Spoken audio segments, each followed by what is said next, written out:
All right, so here we go, YouTube.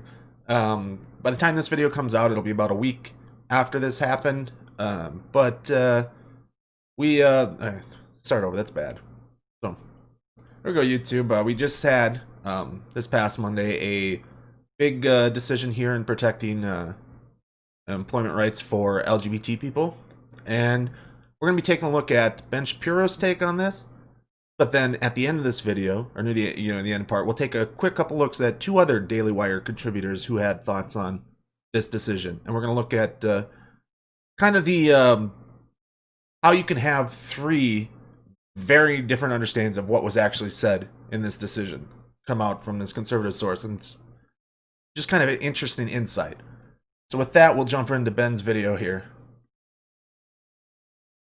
But we begin at this hour with a big decision that just came down from the Supreme Court, in which the Supreme Court has decided, without any evidence, without really any support, that Title VII of the Civil Rights Act now protects on the basis of sexual orientation and gender identity, which is relatively insane because Title VII obviously did not mean, and the court acknowledges this, did not mean to deal with gay and lesbian issues or transgender issues. The notion of gender identity was not even familiar to people in 1964 when the Congress of the United States was passing Title VII, which prohibits any sort of discrimination on a federal level on the basis of race, color, religion, sex, and national origin. Now, the Supreme Court is making the absurd contention that Title VII of the Civil Rights Act prohibits discrimination on the basis of sexual orientation, which, by the way, people knew that folks were gay and lesbian in 1964. They did not include that in Title VII. Not only that, but Congress has repeatedly attempted to and failed to include sexual orientation in updates of Title VII. They failed because that's pretty controversial stuff. I mean, that's talking about, for example, you're a Catholic hospital, and now you are mandated to violate your own religious precepts in hiring gays and lesbians or transgender people. And this is something that the Democratic Party... So, all right. So first and foremost, the decision wasn't that sexual orientation and transgenderism were meant by what it meant, protections from discrimination on sex. And that's not what the opinion Gorsuch gives, right? So this is Gorsuch's opinion. So we'll get this right out of the way right away first for what we're going here. But we'll read this right here. The statute's message for our cases is equally simple and momentous. An individual's homosexuality or transgender status is not relevant to employment decisions. That's because it is impossible to discriminate against a person for being homosexual or transgender without discriminating against that individual based on sex. Consider, for example, an employer with two employees, both of whom are attracted to men. The two individuals are, to the employer's mind, materially identical in all respects, except that one is a man and the other is a woman. If the employer fires the male employee for no reason other than the fact he is attracted to men, the employer discriminates against him for traits or actions it tolerates in his female colleague. Put differently, the employer intentionally singles out an employee, an employee to fire based in part on the employee's sex, and the affected employee's sex is but for cause of his discharge. Or take an employer who fires a transgender person who was identified as a male at birth, but who now identifies as a female. If the employer retains an otherwise identical employee who was identified as female at birth, the employer intentionally penalizes a person identified as male at birth for traits or actions that it tolerates in an employee identified as female at birth. Again, the individual employee's sex plays an unmistakable and impermissible role in the discharge decision. So that's ultimately the decision, right? That's the logic behind all that stuff. Right, so it's not extending any other change of definition, like Ben's going to argue here, to what sex means, to include sexual orientation and transgender identity. Parties have been pushing for a very long time, but it's a controversial issue because it is not included in Title VII. Title VII was meant to say that if you are a woman, that you cannot be prohibited against on the sole basis that you are a woman. Not that you are a gay woman, for example. Not that you are a gay man, but on the basis that you are a man, you cannot be discriminated against, and on the basis that you are a woman, you cannot be discriminated against. Well, now the Supreme Court has gone back in time and magically course-corrected to include sexual orientation and transgender identity in federal civil rights legislation that obviously was not meant to be there. So now the idea is that if Bob walks into your place of employment tomorrow... So, again, I just read it out. Ben's wrong about this, right? It just... clearly wrong. They still use sex, and that if you do want to discriminate on because someone is homosexual or transgender, that you are discriminating on the basis of sex, because the only difference between a woman being attracted to a man and a man being attracted to a man is the sex, right? And so to discriminate because they're homosexual is to discriminate for the basis of their sex. And the same goes with transgender individuals. So this isn't changing. This is just logically, Ben's the facts and logic guy, taking the logic and running it to its conclusion to show this stuff. Tomorrow, and you're a large company, you have over 50 employees. Bob walks into your place of employ tomorrow, and he says, "My name is Gene. I wish you to call me Gene." You say, "Well, Bob, that doesn't really fit your job description. And that's not something that we're ideologically okay with here. You're now in violation of federal civil rights law," right? That is the idea under this decision. Now, there may or may not be an exception for openly religious organizations. So not Catholic hospitals, which do a secular business, or Catholic adoption agencies, which do a secular business, but you work for a church or you work for a Catholic school, right? That may be part of the job description, is that you abide by Catholic doctrine or Catholic teachings. But for example, there are a lot of Catholic schools that have sort of religious studies in the morning, and then they have secular studies in the afternoon. But they also do not want people in the afternoon courses who may not be Catholic, for example, to be openly violating certain religious precepts. And so they say, listen, we teach at the school that certain types of human activity are sinful, and we don't want our teachers engaged in that. Theoretically, that could now be illegal. If you have if you're a religious person and you own a corporation, you say, listen, people who work at my corporation, I just don't want them participating in certain types of activity that I don't like. Well, now that would be the basis for a lawsuit. What is left completely unclear here is whether it is the basis for a lawsuit, whether, let's say, you abide by this new ruling and a transgender person comes in, you hire the transgender person, but you are a conservative company and you say, as I do and as Daily Wire has said, that a man is a man and a woman is a woman. Does that now amount to discrimination under federal law? It is not clear under this particular provision of the Supreme Court decision. So this is a very far-reaching decision. It's a very bad decision. And the part of it that's quite shocking is that Justice Gorsuch wrote the decision. Now, if you listen to the oral arguments way back in February, it was pretty obvious which way Gorsuch was going to go on this thing. So on that particular, just before we get too far in, but on that particular example, you very well could end up being what do I want to say, liable for discrimination stuff, especially if it creates a hostile work environment. But I mean, that's no different than what he's saying here is no different than saying whites are genetically superior to black people and saying that in the workplace, right? But he wants to hide it around behind other stuff here and me. Ooh, I'm being so facts and logical. And it's really the same kind of bigotry. It was pretty obvious always where Roberts was going to go because Roberts is a garbage justice. But Gorsuch was widely perceived to be a textualist. His attempt to shoehorn textualism into this decision is insane.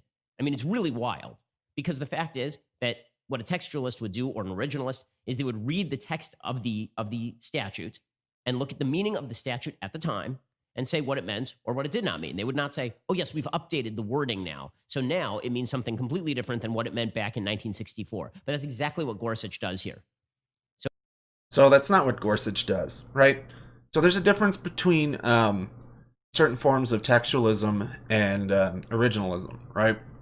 Originalism can sometimes go into what was the original intent of the writers of a specific law, right? In interpreting what it means and what violates it and what not.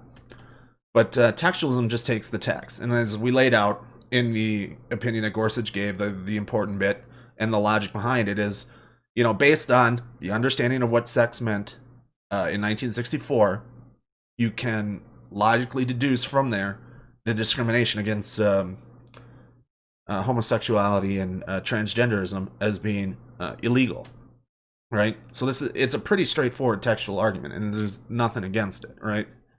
And that's why the reverse decision, or Ben's never going to share what we shared or what I shared earlier. About the ruling and the logic behind the ruling that they made. So he's never going to share that in here, but he's going to call it illogical, all this other stuff. And it makes you wonder sometimes if Ben actually understands what logic is at all. I mean, you'd hope so. I mean, he, graduated law school. What did he go? Harvard Law or something like that. So pretty prestigious school that he graduated from. So I mean, you'd hope you'd learn something there, but you never know. So Gorsuch says, we agree that homosexuality and transgender status are distinct concepts from sex. Okay, that should be the end of the inquiry, right? Once you say that homosexuality and transgender status are not sex, right? That's a completely different concept. Then you have to make the argument that presumably the Civil Rights Act of 1964 talks about discrimination on the basis of sex, not on the basis of homosexuality or transgender status or sexual orientation or any of that. Right? But, says Gorsuch, as we've seen, discrimination based on homosexuality or transgender status necessarily entails discrimination based on sex. The first cannot happen without the second. Nor is there any such thing as a canon of donut holes in which Congress's failure to speak directly to a specific case that falls within a more general statutory rule creates a tacit exception. Okay, that's not true at all. Okay, if it is perfectly obvious that Congress has repeatedly attempted to fill a donut and that the donut has not been filled, then it's pretty obvious that Congress itself perceived that the donut had not been filled. In other words, it's not that Congress created this overarching penumbra and emanation that the Supreme Court was supposed to fill in. The idea instead was that Congress was being very specific about what it wished to prohibit. You have a job. All you know about the applicants is that one is a man and one is a woman. You cannot discriminate solely on the basis of sex, right? You cannot discriminate on the basis of sex in that decision. Now, as Justice Alito points out in his... So now he's going to go into the Alito response, which is, pretty trash, using, textualist arguments and stuff like that. No, like Ben's like, well, what Ben's saying here and what Gorsuch argues against is just because they didn't see, Congress didn't see this stuff when they wrote the law doesn't mean that it isn't affected by the law. So he brings up a couple of different examples, like pregnancy, for example, was something that was interpreted out of that particular law in a previous case, and then male sexual harassment and stuff were interpreted out of Title VII. Right, that weren't there and weren't thought of. And that's what he's saying there. And yes, Congress has been trying to pass this thing and extend the Civil Rights Act. That's obviously been the case. But that doesn't mean that the ruling or the decision or the argument is wrong based on the law and based on a textualist interpretation of the law. Dissent. It doesn't make any logical sense what Gorsuch and the majority do here, right? So Gorsuch says sexual harassment is conceptually distinct from sex discrimination, but it can fall within Title VII sweep. Would the employers have us reverse those cases on the theory that Congress could have spoken to those problems more specifically? Of course not. As enacted, Title VII prohibits all forms of discrimination because of sex, however they may manifest themselves or whatever other labels might attach to them. So in other words, what he is saying is that sexual orientation is covered by the prohibition to discriminate on the basis of sex because you couldn't be homosexual without being a member of the same sex as the person to whom you are engaging in sex, right? So in other words, if a woman has sex with a man and is not fired, but a man has sex with a man and is fired, it is not sexual orientation that is the question, but the sex of the man. But as Justice Alito points out, that makes no sense because you could very easily have a policy that says a woman cannot have sex with a woman and a man cannot have sex with a man.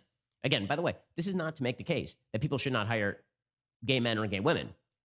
This is me talking about whether you are forced by law to hire people, right? Whether you are forced by law. That is a different question as to what I would do in a business circumstance. So it's not forced by law to hire people a certain way. You just can't discriminate on that basis, right? When hiring or firing people, right? There's plenty of different ways you can hire and fire people without ever getting into it. And even when you do that, sometimes even if you try to mask it under certain things, it can still come out later and you still be liable. But he's arguing against the logic here, right? He said, so he cites Alito saying that, well, you could have a company rule against women marrying women and men having sex, women having sex with women and men having sex with men. But that leaves out the rest of the situations you could have, right?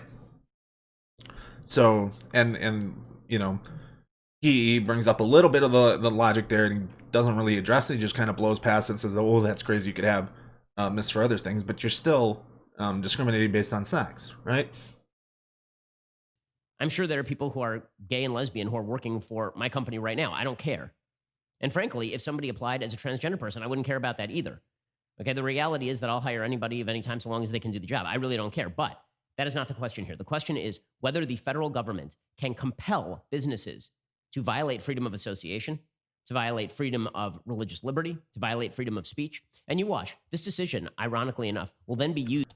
So this same argument could be used against people of different races, Ben, right? You're given the same defense that people gave against interracial marriage, right? And against desegregation, right? You're given that same defense here, right? You think it's like, well, oh, we shouldn't have to be able to do this or that and other things here, but I think you'd take a pretty big offense if people didn't want to hire, you because you're a Jew or something like that, right?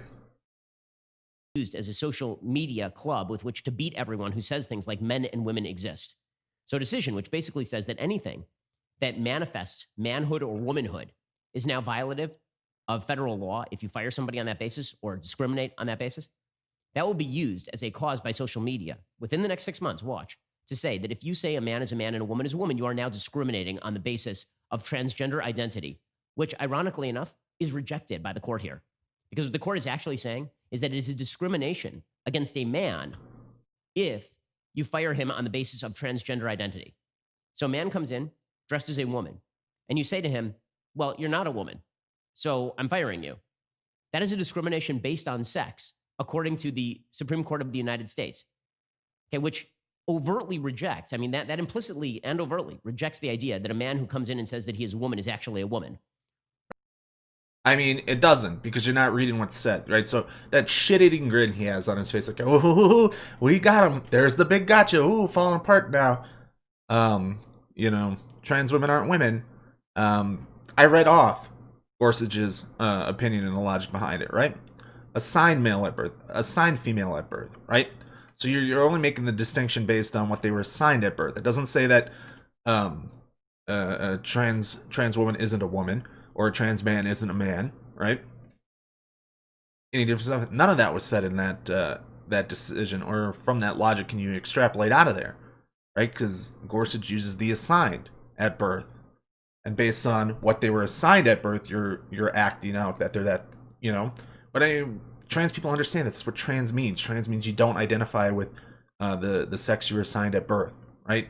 So it's not this big bad gotcha here, and so it's not what he thinks it is. It's just, it's mind-numbingly stupid. Right, because then it wouldn't be discrimination on the basis of sex. It would be discrimination on the basis of something else. So logically speaking, there are a lot of holes in this argument.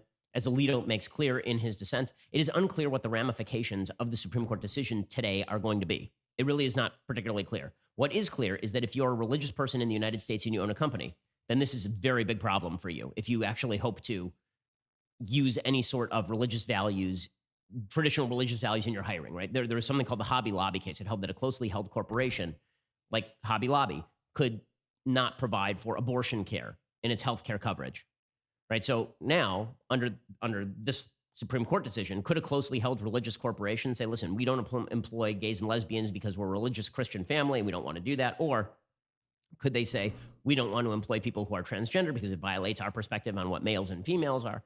Right? All of that is left up in the air by this decision. Also left up in the air is, what does discrimination constitute? So as I say, I'll hire anybody at my company, but I will say on the air that a man is a man and a woman is a woman. Well, let's say I say that just around the office. Let's say I'm talking to some people around the office and I'm talking politics and I say a man is a man and a woman is a woman, and a transgender person overhears that. Have I now created a discriminatory work environment? Utterly unclear. Well, so let's apply this to sexual harassment, Ben. Right? You read off earlier, right? The bit where Gorsuch brings up, discrimination, including sexual harassment and stuff, right? So if you could go around and it'd be unacceptable to sexually harass somebody, whether man, woman, NB, what have you, right? You could easily come up and say, creating a hostile work environment and you're discriminating against the people in there, right? So this isn't like throwing up what discrimination means. You just look at something like sexual harassment in the workplace, right? And those kind of policies that would fall under Title VII. From this decision, utterly unclear from this decision. So the decision creates an enormous number of questions. It is legally ridiculous. Not only is it legally ridiculous, it does give the lie to the idea that conservatives can simply rely on the federal courts of the United States to protect them. And this has been one of the great lies that conservatives have pushed for years. All we need to do in Congress is give you tax cuts and judges, and then you should be happy with that. two of the judges who voted for this thing, two of the judges who voted for this very, very bad decision on a legal basis, two of those judges are Republicans. Two of those were appointed by Republicans, Roberts and Gorsuch. Right? There are only 4 Democratic appointees who voted for this decision. This thing went 6-3. So once again, Republicans proving themselves incompetent at selecting Supreme Court judges. I'm old enough to remember when But Gorsuch was the big excuse for you have to back Trump because But Gorsuch. Gorsuch was the opinion writer in this particular case. By the way, worth noting, this is the same Supreme Court that has turned down multiple writs of certiorari. Writs of cert are applications for a Supreme Court case on the Second Amendment. So the Supreme Court will not decide. Basically, the Supreme Court has established a federal right for you to own a gun in your home, but the Supreme Court has not decided whether you can carry, whether you can have a gun at your business, and they've rejected every case on that basis. Second Amendment cases, they're rejecting right and left, but they certainly took up a case in which they basically established that if you fire somebody on the basis of your own religious conviction and you're not an overtly religious organization, then you can be federally sued under the Federal Civil Rights Act of 1964 without any additional legislation, even though it is clear to everyone, right, left, and center, that the 64 Civil Rights Act did not cover this sort of activity. Again, you're going with intent over, textualism, right? You can't uphold textualism as something that's a great thing and then get upset that they're not interpreting the intent behind it, right? And I saw a few things that suggested that they're aware that from the basis of sex that some of this other stuff could come about through court cases at the time and throughout that stuff there. And that's why it was included as a kind of try to kill the bill, right? Is because that some of that stuff would come up down the line if that was in there. But it didn't, and it got enshrined into law. All right, we'll go through and look at quick look at Michael Knowles and Andrew Clavens to see just what they think this is. A very unfortunate decision handed down from the Supreme Court on Monday. And even worse, the decision was handed down by a nominally conservative originalist jurist, Neil Gorsuch, who was appointed by President Trump to replace Antonin Scalia, who is certainly rolling over in his grave right now. This decision touched some key aspects of our legal life in this country, touched the nature of sex and what protections for sex look like, and if a man can really be a woman and vice versa. Really tough stuff, and very fortunately, I guess, there's the silver lining in the storm cloud.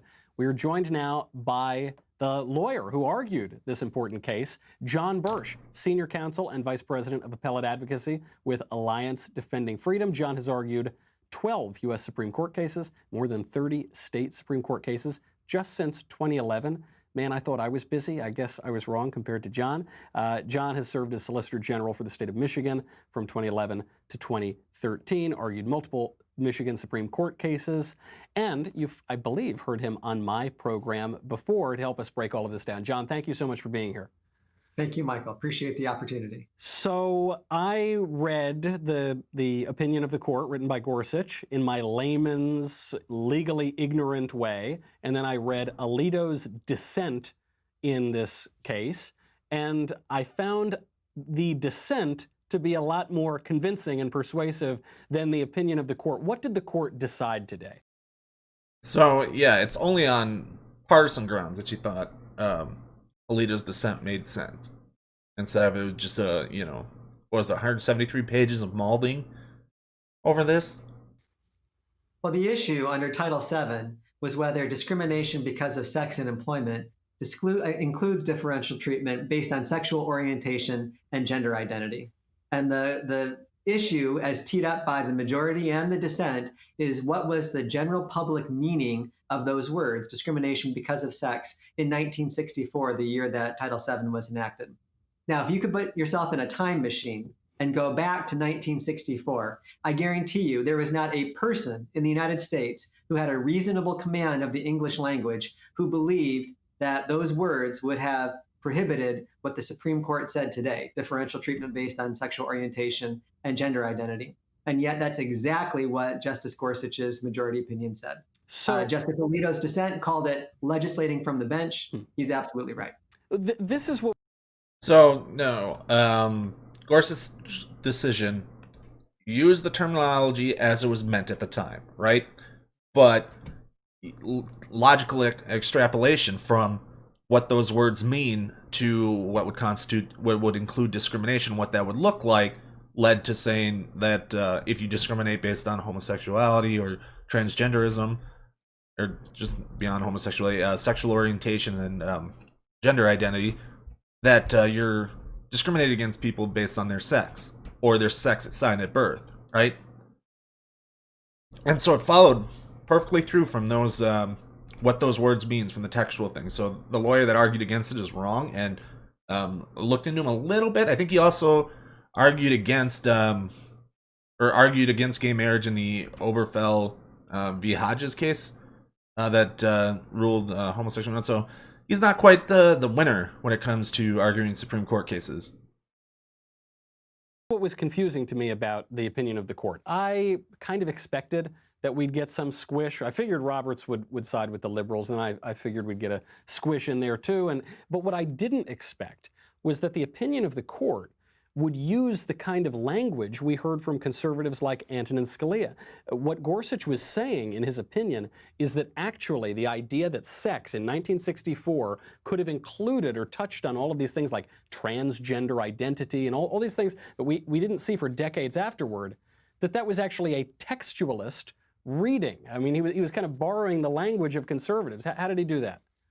Well, that's what makes this case so dangerous. What Justice Gorsuch essentially said is that sex itself, when you recognize it and apply policies based on it, is sex discrimination. So even while the opinion was disclaiming any impact on women's sports or on showers and locker rooms and restrooms at high schools, at women's overnight shelters, any of those situations, he embraced gender ideology in its most advanced aggressive form. He referred to the male funeral director as a she and said that she simply identified as a male at the time of hire when she agreed to abide by all the sex-specific policies based on her identified male gender. It just completely turns the law upside down. Now, keep in mind, again, no one in 19... I mean, it doesn't. So the big difference here is what I want to bring up this bit here, and we'll kind of move on to Klavan's take, where he actually gets the opinion right in presenting it. They're saying that they're reading gender identity and sexual orientation into sex, and that's not what the decision said. We brought it up earlier when talking about Shapiro's video, right? It's that because when you do discriminate based on sexual orientation and gender identity, is that you're also discriminating based on sex, which is illegal, right? Based on the understanding of sex in 1964, right? Which is just, biological male and female, right? And so you fit it right there. And, this guy's wrong, and he got his ass, beaten in court, and good for it. And, fuck his transphobic comments there. We'll move on and capture Klavan's comments just to finish off this video, all right? So we'll do, where are we? Is known as a textualist, okay? And sometimes they say, well, a textualist and an originalist is the same thing. That's not entirely right, okay? A textualist is reading the text of the law and saying, what does it mean? But an originalist is referring back, and this is the Scalia thing, an originalist is referring back to the intention of the people who wrote the law and saying in everyday language, without going up your own backside with your legal reasoning, what was the law intended to do, and is this a way of doing it? So Gorsuch reads the thing and he says, he's a textualist, and he reads the thing and he says it prohibits employment discrimination based on race, color, religion, sex, and national origin. And he says, today we must decide whether an employer can fire someone simply for being homosexual or transgender. The answer is clear, says Gorsuch. An employer who fires an individual for being homosexual or transgender fires that person for traits or actions it would not have questioned in members of a different sex. Sex plays a necessary and undisguisable role in the decision, exactly what Title VII forbids. Now, follow the logic here, okay? I was trying to talk to Jenna about this, but we were talking about so many different things. I want to make sure I made it clear to Jenna Ellis, who was on yesterday. The logic is that if a lady marries a man and a man marries a man, right?